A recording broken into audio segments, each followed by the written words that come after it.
Welcome, students, to another wonderful week in marriage and family. This week we're talking about divorce, and actually the opposite of that, we're talking about extinguishing divorce. Let's put it out. Let's go for a 0% divorce rate. How does that sound? We want you to view along with this class, YouTube video, and I'll put that into D2L for you, make it available for you. It's called the 5 Love Languages. This is not the Gary Chapman version. This is a different version based on the Gary Chapman book. If you're not familiar with it, then just very briefly, it's about how people experience love, how they feel loved by other people. Some people feel loved when they receive gifts. So receiving gifts is a love language. Another person might think that spending quality time with her or him is a way they experience love. Another person might think physical touch, to hug and hold hands and so on, is the way they experience being loved. Someone else, it would be words of affirmation. And so this is saying, I love you, and that sort of thing to them quite often. Another person, it might be acts of service. If you're actually serving them in some way, doing things, helping them in some way. So these are the ways that people feel loved. And when you do these things, they really feel loved. So if you don't know the person very well, you may actually be trying to show them that you love them in the way that you feel loved. But to them, it doesn't mean much. And so you need to find out, be around that person, maybe talk about it. There's a test you can take online to determine your love language. But just by observation even, you can determine what someone's love language probably is. And then you can show them love in the way that they understand it. Now, here's something that's very interesting. Most people are not aware of this. And that is the relationship between the number of people attending your wedding and the likelihood of divorce. The more people you have attending your wedding, the less likelihood of divorce. So here's a couple, it's just them and the preacher. Over on the left-hand side, just the couple and the preacher, or the judge, or the ship's captain. There's only so many ways you can get married. A ship's captain, a judge, or justice of the peace, or a minister. And so it's just the couple and the minister, that's it. Then if there's 1 to 10 other witnesses at your wedding, then there's a 35% lower likelihood that you will at some point divorce. It's the power of witnesses, isn't it? And then from 11 to 50 people, the likelihood of divorce is 56% less. For 100 people, it's 69% less likely. And over 200 people or more, you're 92% less likely to become divorced than if it was just you and your spouse getting married and nobody else there. Pretty interesting anyway. Now this chart shows December bride. Now what is a December bride? This doesn't mean that you got married in December. A December bride is a woman who was older than her husband. That's all it means. A December bride is in the December of her life when her husband is still in the May of his life. So those would be on the right-hand side. Not very many December brides are there, but there are a few. There's an age gap. Most people are right there within 1 year of the spouse. Another great number are within 2 to 3 years. On both sides there. But in most marriages, the husband is a little bit older or somewhat older than the wife. Doesn't mean much really in terms of divorce, but it's an interesting statistic. Now, a tragic thing is about February of every year. These are some statistics about Valentine's Day. There's a 40% increase in people looking for information about divorce just after Valentine's Day. Maybe you didn't give her candy. You didn't give her a diamond or something. And so this year, in the United States, for Valentine's Day, $18.9 billion are spent on Valentine's Day. That would be on gifts and going out to eat and so on. That's a lot of money. But in February, every year, there's an 18% rise in divorce filings. February, there's a rise in divorce filings every year. And 38% more divorce lawyer referrals in February than average. Wow. So what is it about Valentine's Day? You would think it would enhance our love. In fact, it may be just the opposite. Good area for study, right? Now this is a chart that shows age at first marriage and the relationship to divorce. So the divorce risk is the line. It's high if you're in your teenage years, young, getting married. The divorce risk is high. It lowers as you approach 29, 30 years, but then it goes back up if you get married at, say, late 30s, 40 years old and over, then your divorce risk is higher. By then, you're set in your ways, you have habits and so on that are hard to change, and you won't be as satisfied living with someone if you get married at a later age. So it's best to get married maybe in the late 20s, early 30s range. Now, what is divorce? How's divorce related to cohabitation? Okay, the blue box is those who had no cohabitation prior to marriage. Their divorce rate is low. If you cohabitated with your future spouse and then married him or her, your divorce rate is twice as high as for those who did not cohabit prior to marriage. So definitely the idea of a trial marriage, that is cohabiting before marriage, is a bad idea. The divorce rate for those is twice as high as for those who did not. And look at the red line. Those who cohabitate with someone other than your future spouse prior to marriage is again twice as high as that for those who did cohabit with a future spouse. And it's about 4 times higher or 5 times higher than those who did not cohabit. So divorce rate is related to cohabitation. You should not live together before marriage and then expect to have a great marriage later on in life. Now here is something about young people who cohabit and their parents' relationships. So we see that at age, let's just take age 26, 30% of those whose parents were intact, they were still married, but in an unstable relationship, 30% of their children tended to not marry, but to cohabit, lived without marriage with someone. 48% of those who had divorced parents cohabited. So we see that your children are more likely to cohabit if you're divorced than if you have an intact marriage. Should we stay married for the sake of the children? The answer is probably yes. It's going to be a lot better for your children's lives later in life. Let's look at Wisconsin, the juvenile incarceration rates. So children of divorced parents are 12 times higher, more likely to commit crimes, juvenile delinquency, than children in 2-parent families. So we see in the lower left-hand corner, children of 2-parent families and their incarceration rate, very low. That is, their children being sent to jail for any reason. And this would be children 18 or under.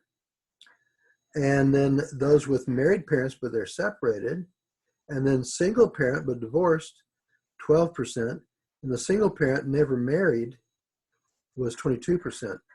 So these were divorced. So if the parent, the one we're looking at here is a single parent who's divorced, their children are more likely to be arrested for some crime than those the children of married parents. And then, of course, a single parent who never married, their children are more likely still. But we're talking about marriage and divorce here. So it's 12 times more likely, 22 times more likely if you were never married in a single parent. Let's look at society's attitudes. Most people in the world are not informed, not educated about the dangers and the bad results that come from cohabitation. And so the people who say that living together without being married doesn't make much difference, 50% of the United States. This was 2016. And published in USA Today. Those who said it's a bad thing for society, 38%, and then others. But 50% of the people said it didn't make much difference, and 10% said it's actually good for society for people to live outside of marriage. Those may be some people who have never been cohabiting. People who cohabit fully understand the problems with it.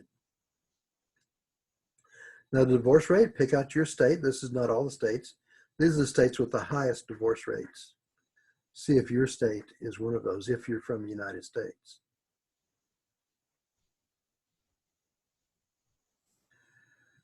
Now, this is a long history of marriage and divorce in the United States. The blue line is number of marriages, and the gold line, orange line, is the number of divorces. And so we can see that as marriages go up, so do divorces. There's a parallel there. You can see that there were a lot of marriages right there about 1945, 1946, 1947, 48. That was the baby boom. After World War II, hundreds of thousands of soldiers and sailors came home from World War II, came back to their spouses, or they came back to the U.S. and got married. They actually got married when they got back. Their girlfriends were waiting for them. Also, the divorce rate went up a little there, just because there were more marriages. Naturally, there were more divorces, but overall, the marriage rate was high. Then the divorce rate went down, took a dip there for a while. Then about 1970, 1980, the 60s, the divorce rates started rising and went up and up. So today, it's gone back down. You can see the divorce rate and the marriage rate both have decreased. Now, there are some countries, you can see your country there if it's one of those with the high divorce rates. See the nation where you're from. The United States, it depends on how it's calculated. So to explain that, there are two different ways of determining the divorce rate. One is divorces as a percentage of marriages. So you take the total number of marriages in a given year, the total number of divorces that year, and just take the percentage. We had this many marriages, this many divorces. The other way is to take the number of divorces per 1,000 in the population. Number of divorces per 1,000 people in the population. I think the first one is the better, more reliable method. It's actually based on statistics. So in some cultures, they have multiple wives and all different things. And so it's not apples with apples. If you take the number of marriages and the number of divorces, then that's a more fair way of calculating it. So what are some of the primary complaints leading to divorce? One is physical abuse. We all know about that. But that's not the primary complaint. That's not the leading cause of divorce. It is certainly a cause of divorce, but it's not one of the leading causes of divorce. Addictions, we know there is alcohol, marijuana, all kinds of drugs and so on. There are other addictions, gambling and pornography and all those kinds of things. That's also not one of the primary causes of divorce. But we do have some that are. Poor communication and also a lack of affection. These are some real causes of divorce. Also nagging. Oh boy, that's a huge cause of divorce. Negative tracking of the spouse. So now we're talking about the real things. The physical abuse, the addiction, those get all the attention. Those are very serious.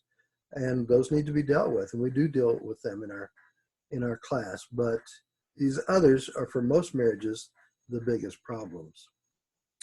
Now let's talk about a fair fight. You may have some disagreements, some arguments, and let me say, an argument is not a bad thing. An argument is what you do in a court of law. You present your case, you state the facts as you see them, and you logically, rationally, calmly present your case, and then the evidence is weighed. Ideally, that's the way it would happen.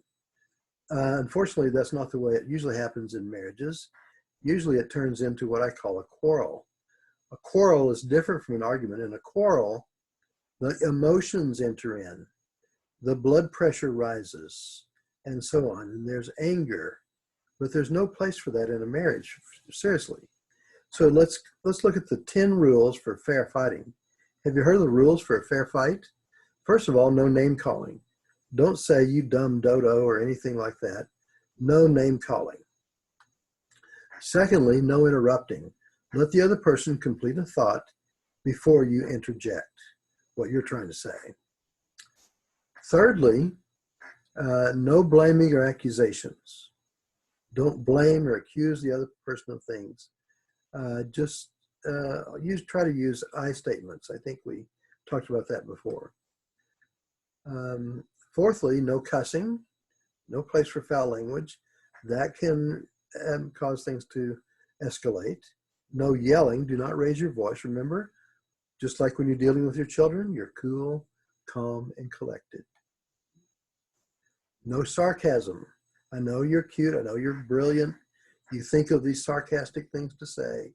But if you love your spouse, you'll not say those things to your spouse. You need to try to edify the other, not tear the other person down. This is the person to whom you've pledged your faith, your life, and you live with that person the rest of your life. No place for sarcasm and ugly remarks. Furthermore, you shouldn't be defensive. When the other person is raising some issues, don't think of it as a personal attack. It may feel like it. It may seem like it. However, the person probably just wants the situation resolved and is not really attacking you. But listen, calmly listen to the person and respond appropriately. No defensiveness. Also, don't make generalizations like you always do this. You never do that. Well, that's just untrue in the first place. The person doesn't always do that, doesn't never listen to you, never listen to me. The person has listened to you many times. Perhaps this time he didn't listen very closely, but you shouldn't say never. That's a personal attack. You shouldn't make a personal attack. Remember, it's calm, rational, and logical arguments. Also, no physical threats, violence, no intimidating gestures. Don't get emotional. Just remain cool, calm, and collected, remember? And also, don't walk out and slam the door. If you do want to discontinue the conversation, it's becoming uncomfortable, just say, could we please take a time out and take this up again tomorrow at 3 o'clock or whatever, but set a time or a place or a day when you're going to continue the conversation. But let's let things de-escalate. It's always a good thing right in the middle of one of these arguments to take time out to eat a cookie, think of something pleasant, talk about something good about the other person. And just because you have explanations for a problem doesn't mean that the problem is solved. Not every problem is due to unresolved childhood traumas. I know Freudian psychology and some psychoanalysts have stated the value, and I believe it, the value of finding out your underlying root causes of your difficulties and so on. But that's not really necessary to resolve problems. It's just not. It might be cathartic and healing to get to that at some point, but it's not necessary. And so people are beginning to realize how devastating divorce is for everyone involved. Divorce is devastating emotionally. It really is, if you know anyone involved in divorce. Financially, oh wow. Spiritually, our culture has paid a tremendous price for the freedom of disposable marriages. Marriage is a sacred covenant. It's not something you can throw in the trash can. So let's look at some of the pitfalls of divorce. First of all, we know that divorce does not always solve the problems it was meant to solve. There are two primary reasons people divorce. I know there's a whole list of reasons, but these are the two primary reasons. One is to escape a relationship that has been painful, loveless, or destructive. Maybe all three. Painful, loveless, or destructive. To escape that relationship. Or it might be to seek a more satisfying life with a new partner or alone. So to a lot of people in bad marriages, these sound very attractive. I want to get out of this painful, loveless, destructive marriage. I want to seek a more satisfying life, perhaps with a new partner or just alone. Just leave me alone. Okay, so the divorce does not solve these problems because married people often see the spouse as the culprit. And the thought pattern is this: if I get rid of the spouse, I'll get rid of the problem, and then voila, I'll be happy. Yay! Unfortunately, getting rid of the spouse doesn't always solve the problem. So this new guy I married seems so sensitive and open, the qualities I missed in my first marriage, but as I've gotten to know him better, he seems like a clone of my first husband. You see, what they fail to realize is that both parties have habits that you take with you into your new marriage. Because maybe you have a new partner, but you have the same you. You're taking you into it. You haven't changed. Therein lies the rub. Perhaps you need to change.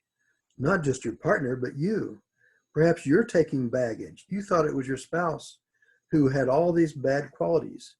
And perhaps you have some habits that are not that attractive to your new spouse, or that bring out the bad qualities of your new spouse. So here's the sad fact. 60% of second marriages end in divorce. So the divorce rate is higher for second marriages than for first marriages. Come on, people. Let's be logical in our lives. When we do all these, we get married and that didn't work, we try it again. That didn't work. And then the third marriage is even worse. My goodness, some people do. They find a good one finally, and so that's great. 40% is not bad here, but statistically it's working against you. So the decision to divorce the second time becomes easier because you're familiar with the process. You know how to call your lawyer. You got your lawyer's phone number right in your phone, and it's easy. You know how much it costs. You know how long it takes, what to do. This is because you're enemy-centered. If it weren't for you, there'd be no quarreling, as if you didn't have any problems in yourself. You see, divorce takes two. It takes two to tango. It's you and your spouse who divorced each other. So you may think you're perfect, and your spouse may think that she's perfect or he's perfect, but let's look at ourselves realistically, okay? If children are involved, the other spouse is going to be in your life as long as your children are in your life. Think about it. If you have visiting privileges, when you meet to take those children, do the handoff. All right, it's time to go see your dad. It's time to go see your mom and visit with them. They're going to be in your life the rest of your life.